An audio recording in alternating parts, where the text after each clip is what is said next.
No dia 1º de junho de 2016, aconteceu a inauguração do túnel de San Gotardo, o maior túnel ferroviário do mundo. São 57 quilômetros cortando os Alpes suíços. A inauguração foi um evento de grande porte, transmitida por vários canais de televisão de todo o mundo. A cerimônia teve uma apresentação artística, como a das aberturas de Copas do Mundo ou de Olimpíadas. A encenação, intitulada Sacre do Gotardo, foi carregada de elementos do ocultismo, além de trazer mensagens de uma nova ordem mundial. Muitas autoridades e a Nata Econômica Europeia participaram dessa solenidade. Dentre as personalidades presentes estavam o presidente da Suíça, Johann Schneider, a chanceler da Alemanha, Angela Merkel, o presidente da França, François Hollande, e o primeiro-ministro da Itália, Matteo Renzi. A inauguração do túnel teve ainda uma celebração ecumênica e recebeu a bênção sacerdotal de um rabino do judaísmo, de um imã do islamismo, de um padre da Igreja Católica e de uma pastora luterana. Vamos analisar alguns elementos dessa celebração bizarra, que muitos analistas chamaram de inauguração da nova ordem mundial. Na primeira parte, em ambiente fechado, a humanidade é representada por uma marcha de zumbis, pronta para receber ordens. Surge então um anjo na forma de bebê. Aparentemente, este representa Lúcifer. O anjo caído já começa a apresentar semelhanças com Baphomet, que é um dos principais símbolos de Satanás em algumas linhas de culto pagão. Observe, dentre as personalidades presentes, esse sujeito, portando um cetro e vestido com traje de algum tipo de organização ou irmandade. Ele traz um broche com a figura de um bode que deve representar também Baphomet. A cerimônia macabra evolui para a aparição de um homem-bode, representando um demônio-chefe.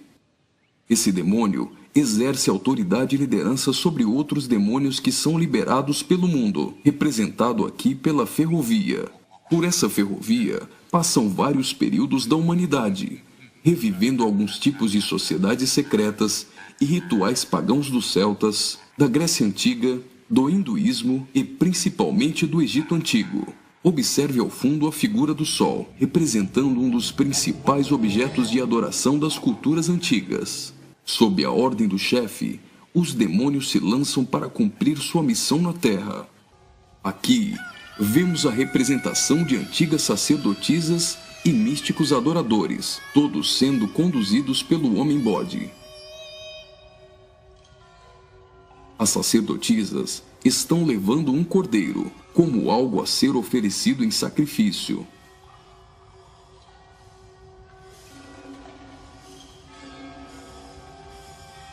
Observe a semelhança dessas sacerdotisas de branco com as adoradoras de Ísis. E nesta exaltação de muitas formas de adoração pagã, não poderia faltar a coroação da Rainha dos Céus.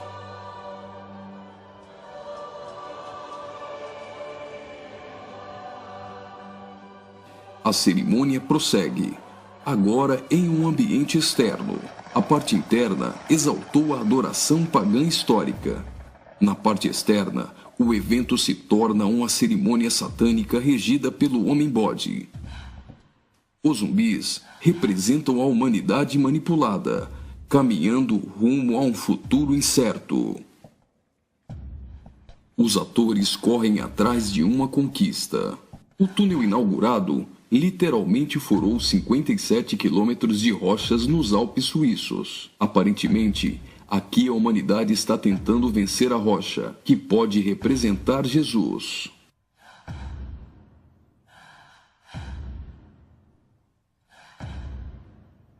Por várias vezes, eles investem desorganizadamente contra a rocha, mas todas as tentativas são frustradas. Até o momento em que eles se unem e conseguem um importante progresso. Lembre-se que o espírito de Nimrod era unir o homem para vencer a Deus, e que esse túnel é o símbolo de integração entre os povos. Observe que eles conseguem a abertura de um portal. A representação desse portal lembra o CERN. O CERN é a Organização Europeia para a Pesquisa Nuclear. Está localizado na região de Genebra, na fronteira franco-suíça, a pouco mais de 200 quilômetros do túnel de Saint-Gothard. No CERN encontra-se o LHC, o maior acelerador de partículas atômicas do mundo e maior máquina que o homem já construiu. Ele tem 27 quilômetros de circunferência e está a 100 metros abaixo da superfície. O CERN está em busca da antimatéria e tentando recriar o Big Bang. Mas o CERN também tem um propósito esotérico ocultista nem tanto oculto. Segundo a própria comunidade científica, o CERN pretende acessar outras dimensões e se conectar com forças desconhecidas. O respeitadíssimo físico Stephen Hawking advertiu que os experimentos do CERN podem representar graves perigos a nosso planeta. No prefácio de seu livro, Stardust, Hawking afirmou que o acelerador de partículas poderia causar uma decadência catastrófica do vácuo, o que levaria o tempo e o espaço a entrarem em um colapso. Isso poderia destruir não somente o planeta Terra, mas também o sistema solar e todo o universo. Você já deve ter ouvido falar da partícula de Deus, ou bóson de Higgs. Até o Papa implorou à comunidade científica a suspender as operações do LHC, advertindo que eles poderiam abrir os portões do inferno. Observe também que a logo do CERN é a junção de 3 números 6, 666. As cenas seguintes mostram uma sociedade em transformação. Do portal que foi aberto, procede a direção para a humanidade. Veja que uma nova sociedade vai surgindo. O espírito da rebeldia e da sensualidade marcam as pessoas. A decadência da humanidade é representada tanto na forma de uma queda literal, como através da sensualidade.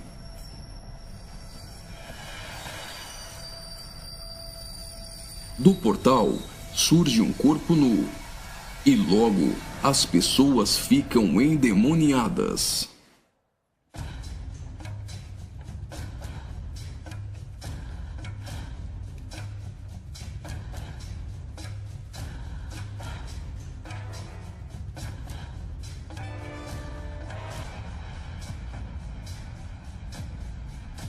Veja a representação de que existe algo dentro deles.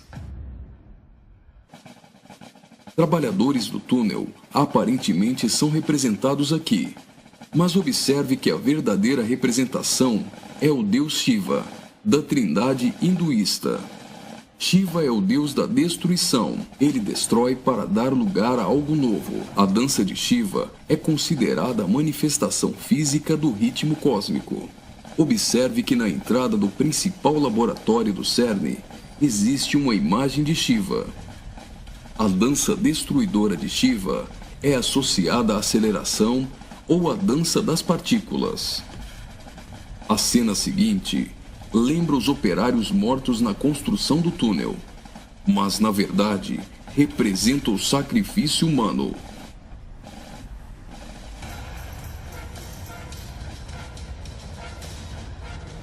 Veja que os corpos são lançados para dentro do abismo.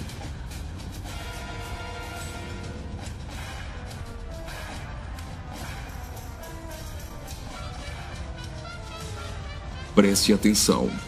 Do fundo do abismo, as mãos vêm receber o sacrifício.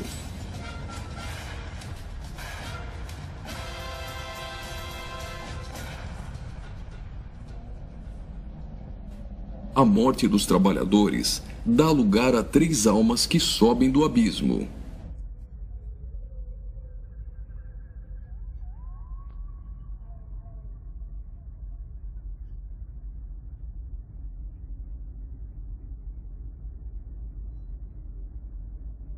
surge então um enorme olho que tudo vê, ou o Olho de Horus, um importante símbolo usado pelos Illuminati.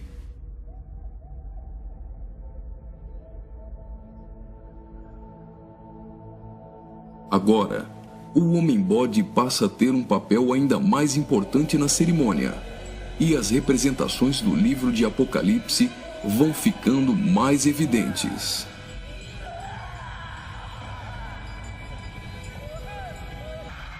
Veja como os demônios se parecem muito com o orixá Omolu.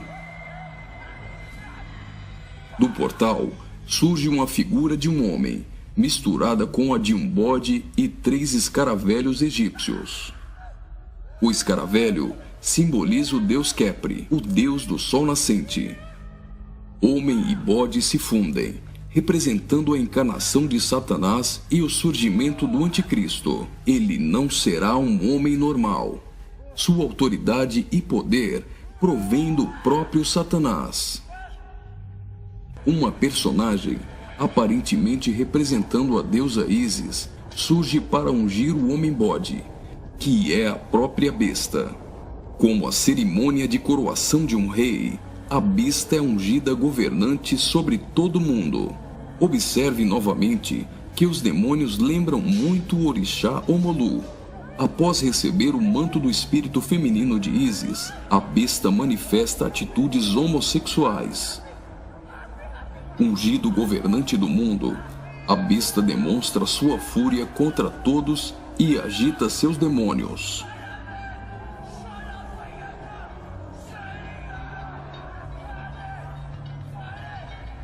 Logo, os demônios sob comando da besta ficam ouriçados.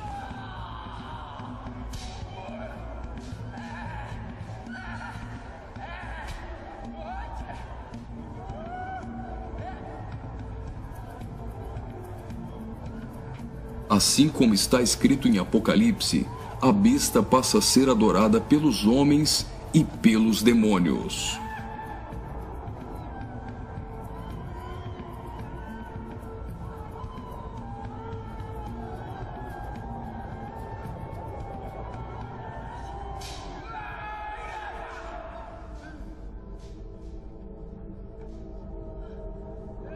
Observe agora o surgimento de 11 personagens, aparentemente representando a Igreja dos 11 Apóstolos.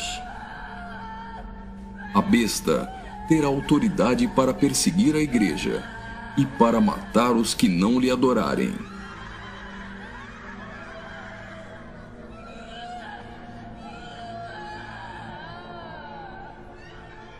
Observe que no telão a besta tem várias cabeças. Logo, a besta parece ter sido ferida na cabeça. Leva as mãos à cabeça e vai caindo. Segue-se então uma cerimônia fúnebre, com um antigo canto germânico do ocultismo. Veja essas pessoas carregando árvores secas invertidas. Observe que as raízes estão para cima.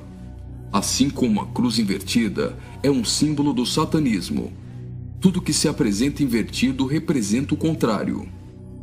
A imagem do telão é a árvore da morte, que é o contrário da árvore da vida.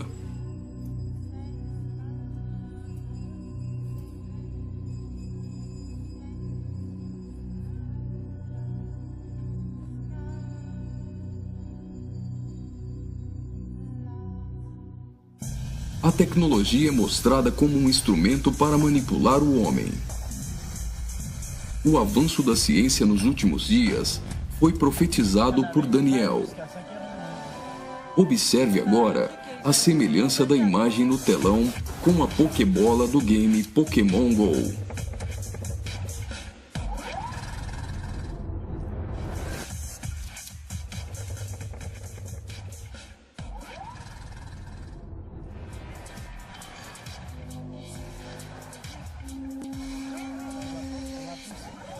Enquanto na parte inferior da tela aparece uma segunda besta caminhando em direção à primeira, ao fundo surge a figura da grande meretriz.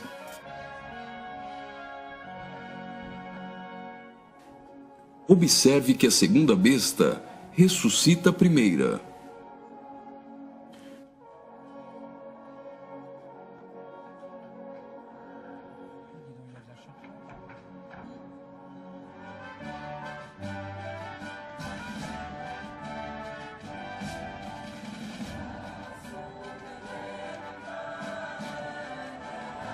Note que os símbolos maçônicos estão presentes em várias partes da celebração. Aqui, temos o olho de Horus e o compasso com um esquadro. Os 3 personagens de cabeças grandes aparentemente representam as nações da Terra, os reis da Terra e os mercadores da Terra que foram embriagados e se prostituíram com uma grande meretriz. O relógio girando ao contrário provavelmente faz menção à profecia de Daniel, de que o anticristo mudaria os tempos, e fala da velocidade em que a nova ordem mundial será estabelecida. No auge da cerimônia, todos os personagens se lançam em adoração. Mas afinal, o que eles estão adorando?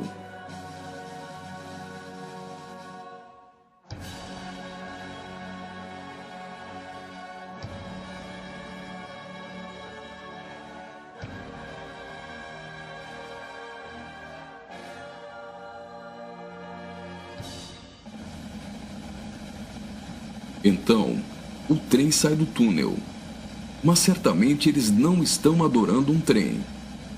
Eles adoram aquele a quem pensam que venceu a rocha.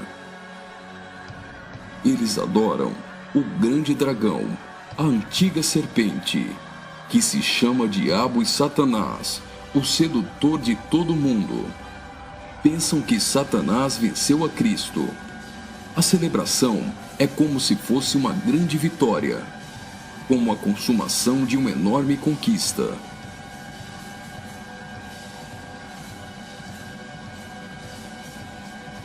Observe mais uma vez no telão. Por algum acaso, trens voam? O que isso significa? O trem se parece com uma serpente e representa a Satanás, que sempre quis subir aos altos céus e ser exaltado. É justamente isso que eles estão profetizando nesse ato profético. Faria muito sentido se isso fosse um encontro de bruxos e satanistas, mas numa inauguração de uma grande obra pública, com a participação dos principais signatários da Europa, realmente não faz sentido algum. Só que eles se esqueceram de ler todo o livro de Apocalipse.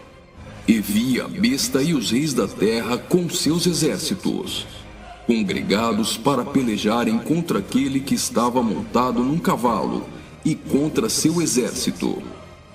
Mas a besta foi aprisionada, e com ela o falso profeta, que com sinais feitos diante dela, seduziu aqueles que receberam a marca da besta, e eram os adoradores de sua imagem.